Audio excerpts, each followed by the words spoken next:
Go ahead and introduce yourself to everybody. I know who you are, but introduce yourself to the listeners so they can familiarize themselves with who you are and a little bit of your background and your history into personal training and just training athletes and all that.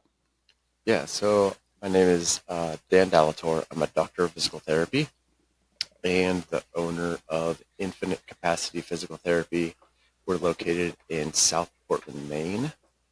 My office is actually inside of a CrossFit gym, so that's my primary patient population is functional fitness athletes, active adults, um, primarily helping people continue to train through injury as we kind of work on rehabbing those kinds of things. Let's dive into the CrossFit world because I know a lot of people hate on it. Like double tap on it because I think that it is a super untapped way that strength coaches can get some GPP work done by getting cardio without having to put some extra volume on your legs. Like, and you're nodding your head. So anybody that's listening, he's agreeing. Like, let's dive into this. I I'm a little biased, but I'm biased too because I train out of a CrossFit gym too, and like we do our sports performance stuff with our athletes there. yeah. So for anyone who isn't familiar or anyone who hasn't actually taken the CrossFit Level 1 trainer's course, it is, in my opinion, the most well-rounded, thought-out exercise program ever designed. Like the science and thoughtfulness and methodology behind it is, I think, second to none. What are your Wow. thoughts on that? I haven't gone through it, so now you've got me like now I'm all geeked up to figure it out. If you, and I'm guessing you are a geek for, Oh yeah, yeah, total nerd.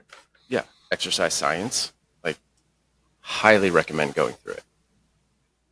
Huh? Yeah. Now I got to know because they get just completely when they first came out, and I've talked about this with a friend of mine, but when CrossFit first came out, his exact words were he's like, they didn't do themselves any favor. It was like, you can do this workout till you proof, bro. And it was like, there was this little bit of a fight, but you know, I mean, even just this morning for me, like I did the metabolic conditioning at the end was we had to do, it was 4 rounds. You do, station one was 15 calorie bike. Then you do 10 reps. They call it a devil's press. I won't call it that. I just call it a burpee to overhead press for 10 of them.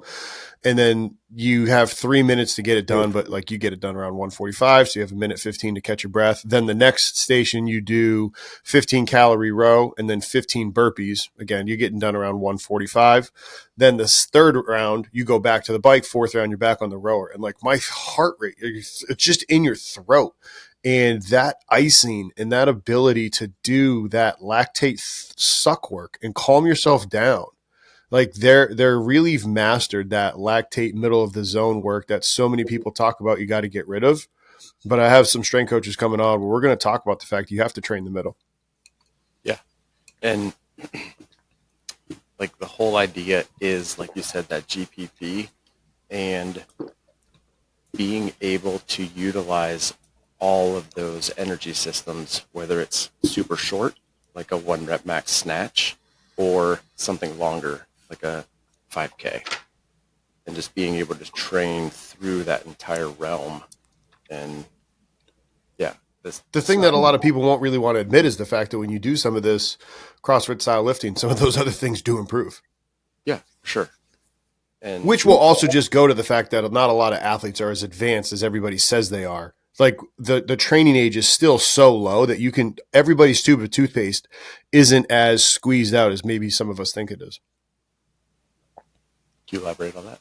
Like a lot of people will say, and I've seen this happen working in college athletics where it's like, okay, we've got this, senior or even this senior transfer. And it's like, oh, they've been in college a long time. Like they're a really advanced lifter. We got to make sure that we're, doing all these quasi isometrics and these, we have to make sure it's bands and chains. We have to do weight releasers and all these fancy programs where it's like, no, they might just not even be that strong. Like you could get away by doing a great cycle of 1x20. You could even do a 5-3-1, like just basic loading of the athlete. And even some of this middle of the zone work stuff can push the needle and they will get better.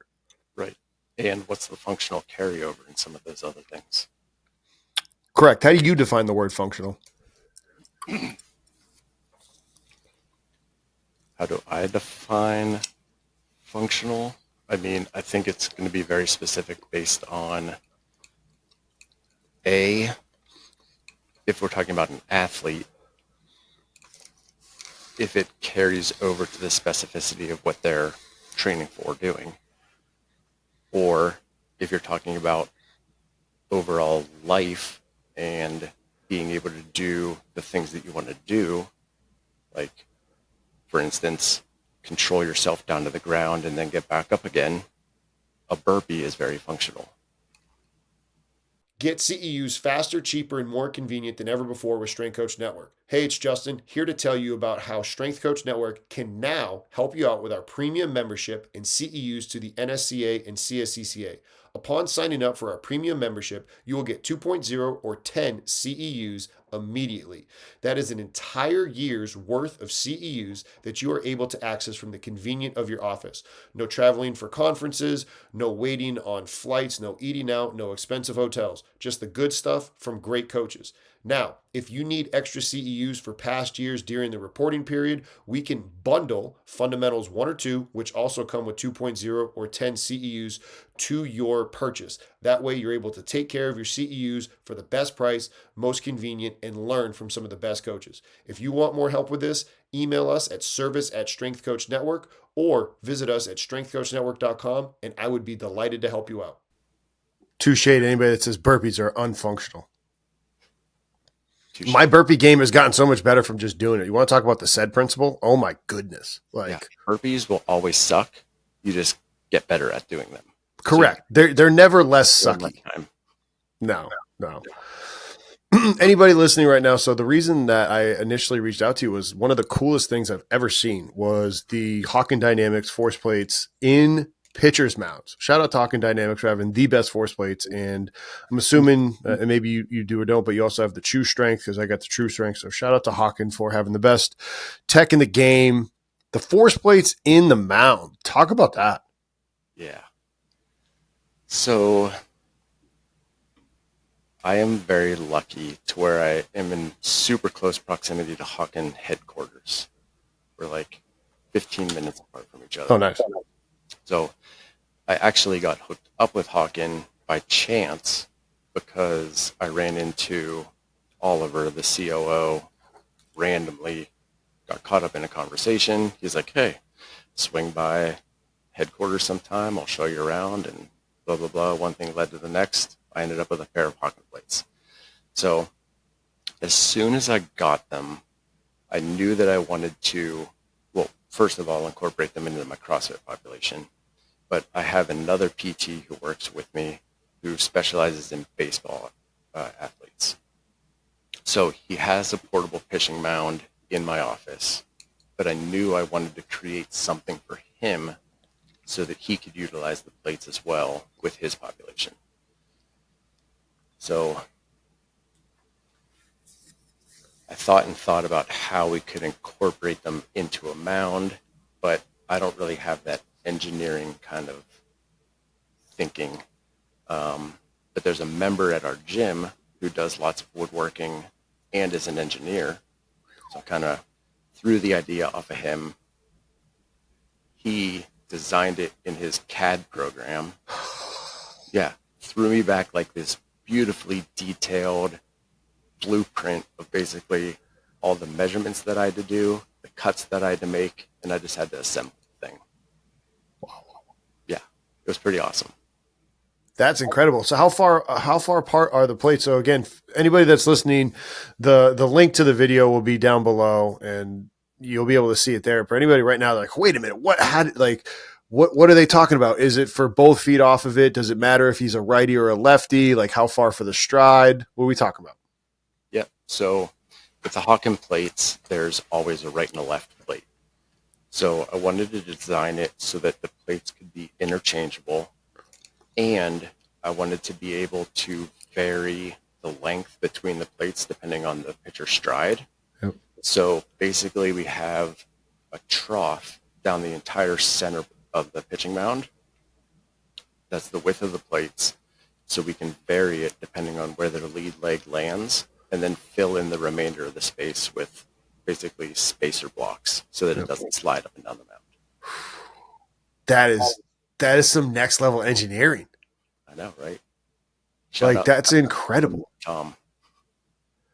And so what has he been kind of talking with you about? Like some of the like what are the metrics that he's looking at? What are the ways that, okay, it's awesome. Now what are you doing with it? What are you kind of recommending to other practitioners that are hearing this and they're like, all right, saved it. Now what do I need to do? Yeah. So whenever we first built the thing, I decided to do a little bit of research on like what other people have found, or if there was anything even out there on what these metrics should be or what we should be looking for. And I didn't really find much. The one thing that I did find was what seems to be like an independent study from a group in Florida called the Florida Baseball Armory. And they essentially got access to some really high level force plates in a pitching mound. And the big difference between what they were measuring and what we can measure is that Hawkin plates are essentially single axis, right?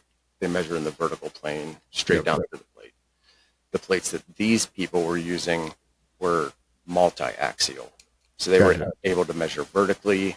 They were able to measure, if you think about it in terms of the pitching mound, like towards home plate or towards second base. So yeah, I guess we calling that like the Z. Is that the Y axis technically, or like is the Z axis I think that might be the Z axis, and then the Y axis is from first plate to third plate, or third base to first base. So they're measuring some like even next level stuff compared to what we're doing here. But based on some of the findings that they kind of presented, I was able to get like somewhat of an idea of what might be significant for us to look for. So with some of those things in mind, we just started getting guys on the mound and having them throw and seeing what we found. So I don't know if you can see the whiteboard behind me. Yeah, I can. It's perfect. Can you post this to YouTube? Oh, yeah. Yep. Yeah. So anybody listening. Take us to school right now, Dan. Take us to school. So anybody listening to this, I would head over to the YouTube version so that you can actually see the whiteboard here. Okay. But essentially what we have are, these are the force time curves of 3 different pitches. Oh, shout out. Hold on. I'm going to shout out to you for drawing 3 different pitches right here and taking us all to school. This is fantastic. This is next level, brother. Left up here from some conversations that I was having with one of the guys at Hawkin. Okay. So I just decided to leave this up here. Yeah. So that I could talk about it with you guys as well.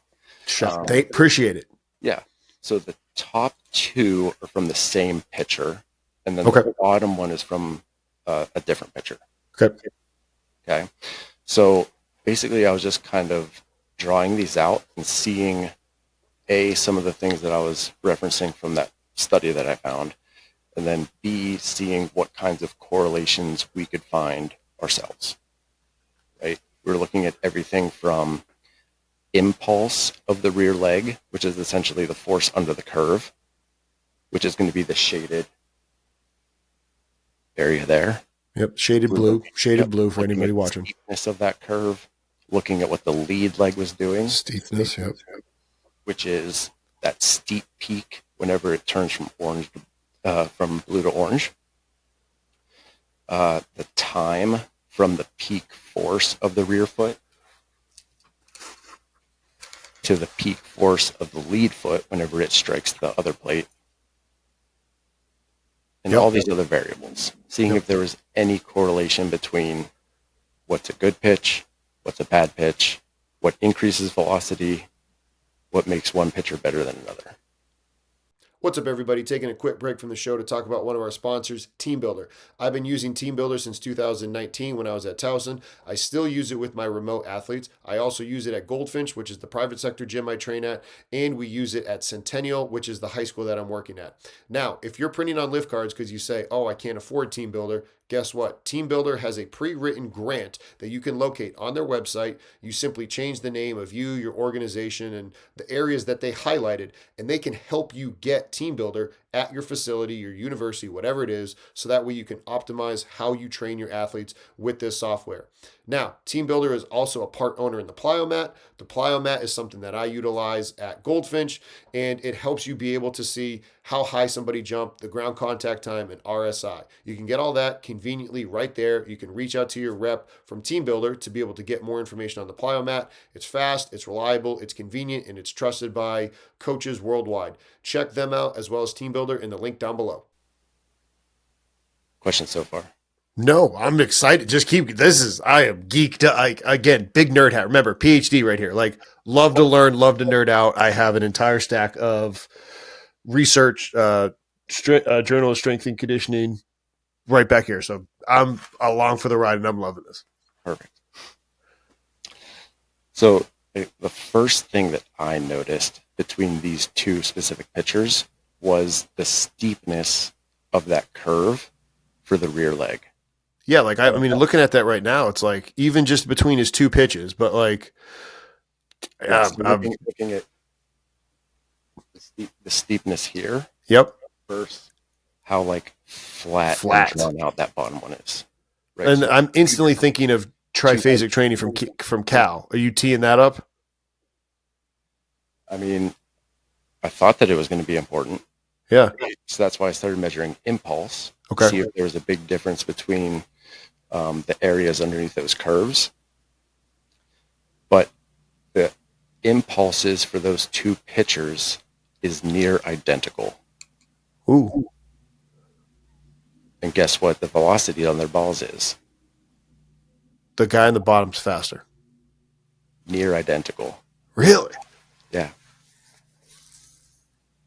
These are both like, I think they're somewhere between 13 to 16-year-olds. And they're both throwing in the mid-60s. Okay. That's insane. Interesting, right? Yeah. Yeah. How are they both accuracy? Are they both like now I'm nerded out. Like, okay, how they accuracy? Are they both submarine? They both overhand? Were they both throwing four seamers? Were they both throwing, like, what were they throwing? I'm pretty sure during the sessions they were throwing all fastballs. Okay. One's a righty, one's a lefty. Otherwise, nothing crazy about their mechanics. Yeah. One's not a submarine. Both normal pitchers. What about, I see down there the break and the break time. Let me get to that. Okay, sorry. I'm geeked up and nerded out for the ride. Yeah. So since the impulse was about the same and the pitching velocity was about the same, like that doesn't tell us anything about why the curves look different, right? So the next thing I was looking at was the top one was probably this kid's best pitch. And that was the only one of his pitches where he got that nice, clean second spike. Every other one of his, you can see this little, kind of like weird little spike before the peak. Yep. Whereas this kid down here, every single one of his pitches, he got that big spike as soon as that front foot hit. So then we started looking at the time between those two peaks, et cetera, just crunching all this data. Whenever I was talking with one of the Hawkins guys about it, we started talking about other tests that might correlate to these force time curves. So that's where these notes down here come into play. So not only did we do the pitching force time curves, but we also measured things like single leg counter movement jump on these pitchers of their rear leg. Okay, so the righty, we did his right leg. The lefty, we did a single leg counter movement jump on his left leg because that's the leg that they're pushing off of primarily, right? Yep. And what we saw whenever we looked at those was that the force time curves of that single leg counter movement jump, specifically the braking and propulsive phases of those force time curves, looked pretty darn similar to this phase of the pitch. Right? Oh. Pretty cool. Yeah. Right? So if we look just at those single leg counter movement jumps and look at a couple of metrics like jump momentum and braking net impulse, we can kind of see some of those little differences that might lead to improved velocity during a pitch. Yeah. So for instance, the guy on the top, his jump momentum in the single leg counter movement jump was 102 versus 72 for this guy down here. And the braking net impulse on that single leg counter movement jump for the top athlete, 52 newtons times seconds over the course of 0.17 seconds during that braking phase, compared to just 32 newtons over 25 seconds for the slower pitching athlete. Right.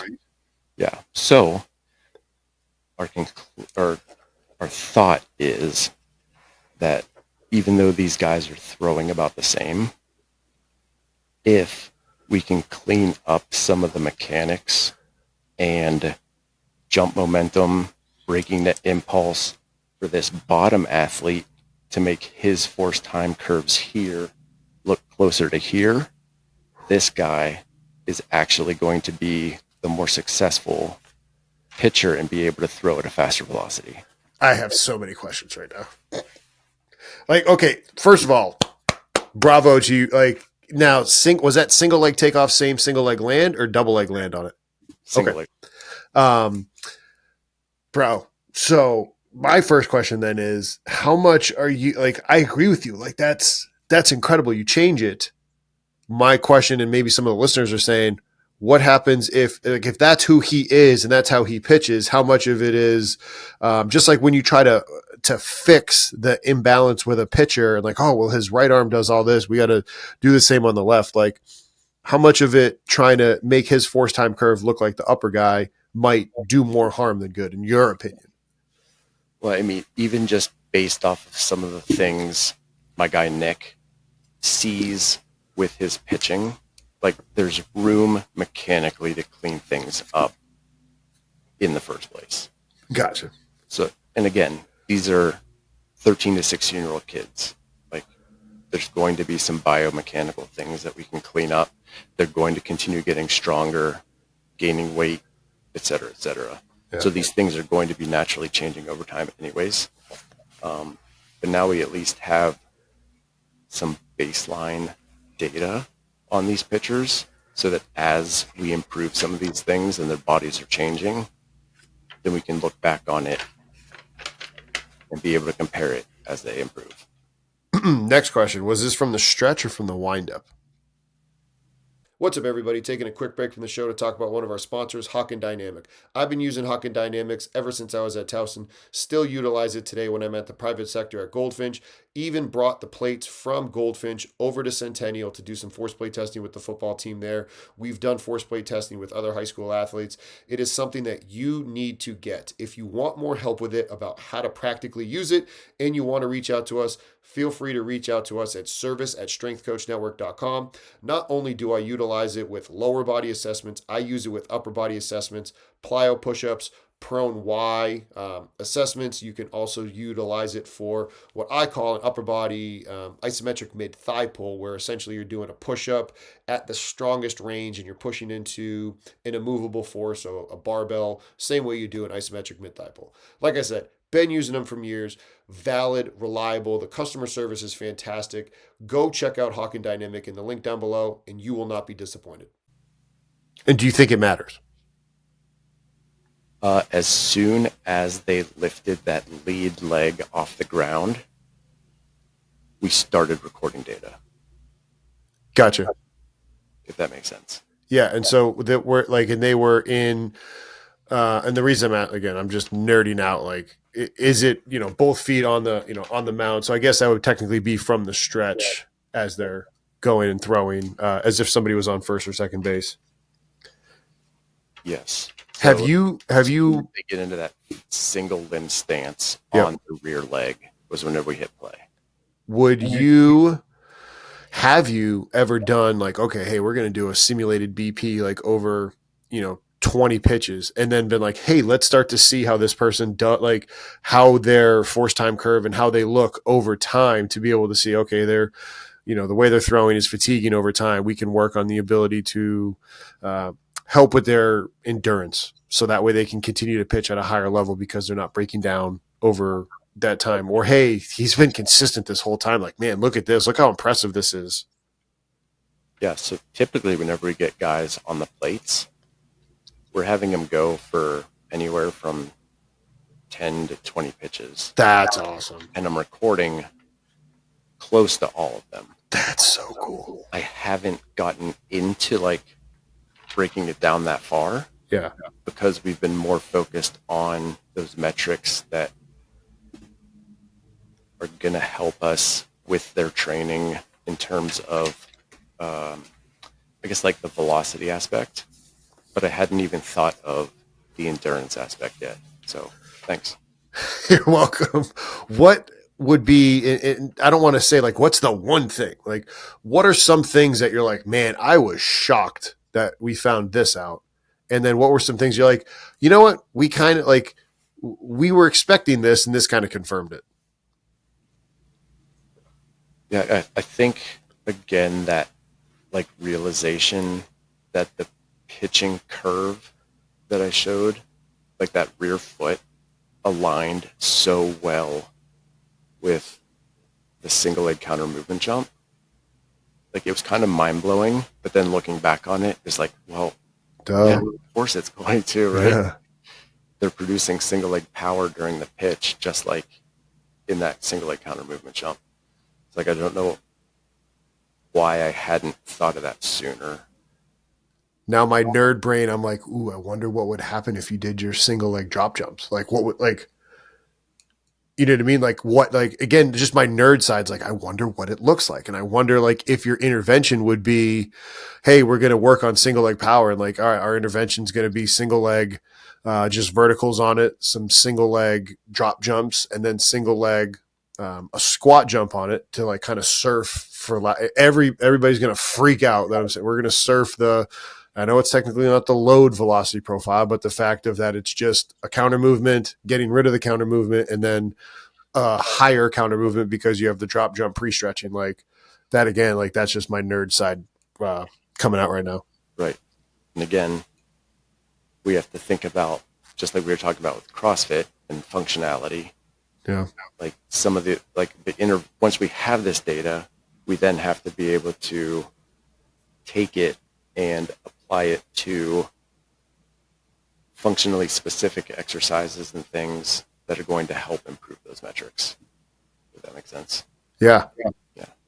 I mean, geez, I'm even thinking like, all right, if we need to make sure like now we're working on not trail leg, but lead leg, like stiffness and stability to be able to decelerate all of that. Because sure, if I can produce a ton of force, but if I can't decelerate a ton of force, then that shows up a problem. Like, dude, so many great questions have just like. Yeah. One of the guys at Hawkin said to me, welcome to the world of force plates where you always have more questions than answers. Yeah. And like the more you realize like you're starting to learn it, you're like, wait a minute, no, I could do this. Exactly. So go ahead, say that. I would love to be able to team up with a research-oriented mind to be able to take this and a bunch more data, plug it into whatever they are, ANOVAs and all those other scientific research stuff that's way over my head, and see what actually is the significance significant metrics that we need to be looking at. Well, here's the thing. If we can start collecting data and start getting some, like, if we're doing it after the fact, and if it's all not identifiable, like I know the woman that I did research with at Towson, we did a research study. And again, shout out to Drake at Hawkin, because he's the reason that we were able to get it done. But we did a research study at Towson, and it was with the woman who was in the College of Business Analytics, was the one doing all of that, the ANOVA and the T, and figuring out like statistically significance of, because everybody says, all right, when we're doing vertical jumps, performance is affected based off of sleep, hydration, stress, soreness, blah, blah, blah, blah, blah, blah, blah. So we took a bunch of prior validated research study questionnaires on sleep, stress, hydration, soreness, all of them. And then she took those answers where the players filled out the survey before training and during training, and then they jumped. And we had the Hawkin data of like impulse, eccentric rate of force development. And she tried to overlay and see, hey, if you're sore, like what was the metric that mattered for the kid? And there was not a single one. Right. And it's just like that goes back to the point of like kids can perform even when you might not think they are. And we're so far undertrained that they don't, like, kids can just go and do these things. They're more durable. But I'm saying all of that to say, I could try to team you up with Stella, because they were always looking to do more research and like seeing if there is some way of you collecting the data and sharing it with her and her team, because she was always looking to do good things. Cool. Yeah. I'd appreciate the, I'm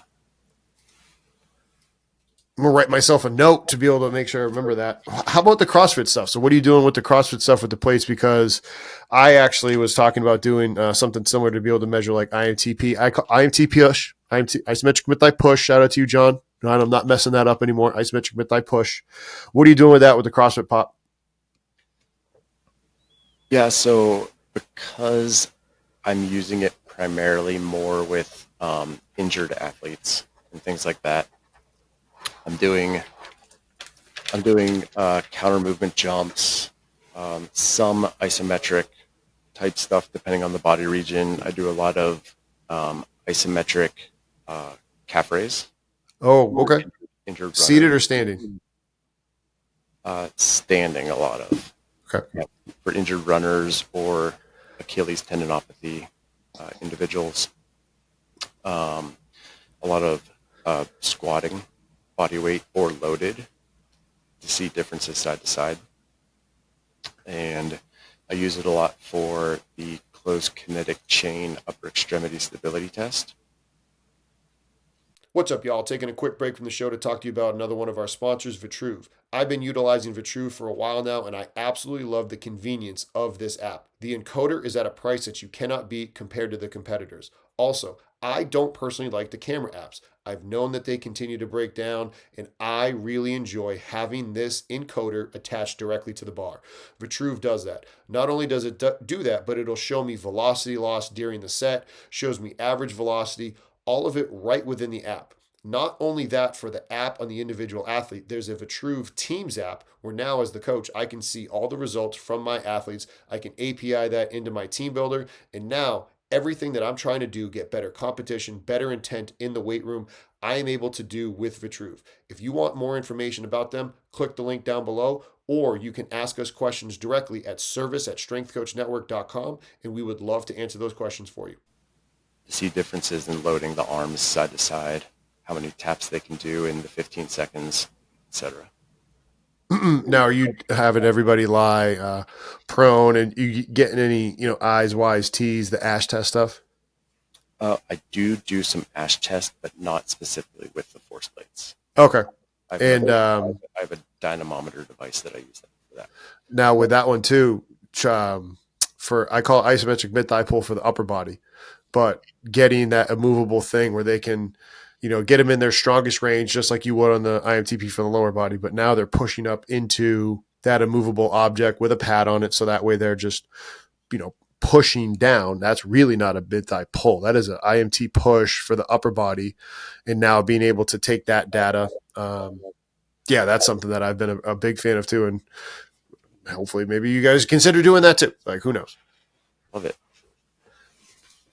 What do you, for you, as you continue to, go about your practice and whatnot, what have been some things that you've kind of seen the industry evolve over the last couple of years? terms of PT. Yeah, in terms of PT, and I ask because, you know, mainly we have strength coaches that listen to this, but we have some strength coaches that have their DPT. We have some strength coaches that want to get their DPT.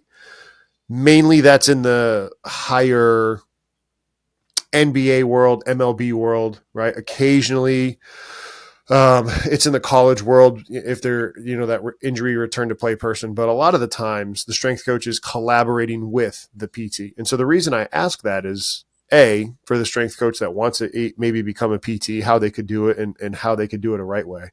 But then how the strength coach can collaborate best with the physical therapist, because when we all collaborate, I mean, shout out to Derek Larkins. Typically he listens to the show. Derek and I were really good friends and worked together at Towson and hung out together at NSCA coaches conference earlier this year. And like, he and I remain friendly with one another. And same thing with my athletic trainer. Like I've had them on the show of like, listen, having these apprehensive relationships with ATs and PTs don't do strength coaches any due diligence and doesn't help anybody. Yet strength coaches want to defend and act like the hard ass that doesn't want to do any of that. And I am saying all of this and having verbal diarrhea to hopefully reinforce for strength coaches not to do it. And then I want to hear from you how strength coaches can best work with a PT or a DPT, because you are a PT, a DPT. Like, just breathe life into that. Yeah, so I mean, I think it definitely goes both ways too, right? Like I personally, like I said, work with a lot of CrossFitters. So I try to be in constant, I try to have constant conversations with their CrossFit coaches. Like I personally drop in to probably like 5 or 6 different gyms in the Portland area so that I can be in front of the coaches, know that I'm on their side, and kind of have some specific conversations about their athletes that I'm seeing in the clinic so that I can let them know, yeah, this person is having pain with the back squat under load. But if we can have them squat to a box and limit their depth, they're not getting flared up. So just kind of having that communication, letting their coaches know so that we can both be doing right by the athlete. The way I'm asking this question, and I want to make sure I'm asking it the right way, and I'm coming across, like, when you're communicating with a coach, and I'm not saying that you're the smarter or the superior one in those conversations. I'm just saying maybe sometimes you are. Maybe you're working with a new coach.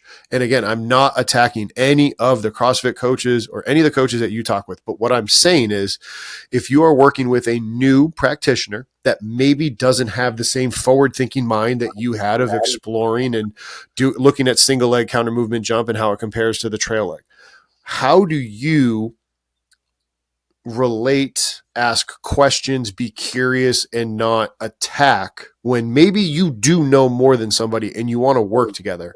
And I'm saying that from the lens for strength coaches too. Maybe they might know something more about something, but don't talk down to somebody in the high performance setting.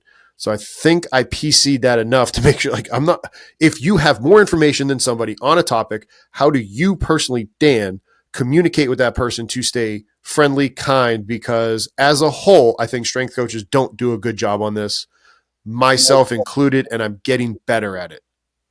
Yeah, and I mean, I think in every situation like that, like I'm going to know more than the CrossFit coach about certain things, but at the same time, the CrossFit coach is going to know more than I do about certain things. So I think just having that humility and knowing that just because I got my doctorate over whatever, like that CrossFit coach might have 10 to 15 years worth of experience coaching CrossFit. Yep. Right. And like, you don't get the same kinds of reps watching people move functionally in PT school as those CrossFit coaches do coaching functional fitness and watching people move for multiple hours a day, multiple days a week. Amen. So we might think and call ourselves movement experts, as doctors of physical therapy, but I I personally trust a lot more CrossFit coaches to break down some functional movements than I do some doctors of physical therapy. Yeah, because maybe they've, like you said, they've seen it and they might not even train themselves, which is kind of one of the things that I've always advocated for strength coaches to make sure that they're doing it themselves. They've done the protocol of whatever they're trying to do with their athletes, sprinting, changing direction, lifting, conditioning, whatever you want to say. You need to do it. You need to test it on some athletes, and then you can roll it out with everybody. The next question that I have for you is I want to talk about it because I've been getting more and more strength coaches that want to get out of the college space. Maybe they want to get out of private. They are considering high school. They're considering going private. They're considering going tactical in the H2F world. But they're getting, and they have this notion of like, well, I'm giving up my dream and I'm not working in elite athletics. And it's only, and anybody again listening, if you hadn't already switched over to the video, only air quotes Gen Pop. And like, it has gotten such a bad name, in my opinion. So I've been wrong. I hold the right to be wrong again. But as somebody that continues to work with Gen Pop and athletes, right? Because you were just talking about everything that the athletes do. Speak some life into that. So that way these coaches, because they come up to me and they talk to me in person. They don't want to talk with like a tracker. Like maybe they'll text me individually, but they don't post it on the forum. They'll come up to me and the number of coaches that I walked from the Strength Coach Network booth over to Circo because the coaches wanted to get into tactical, but kind of feel like they're giving up on their dream. It's kind of remarkable.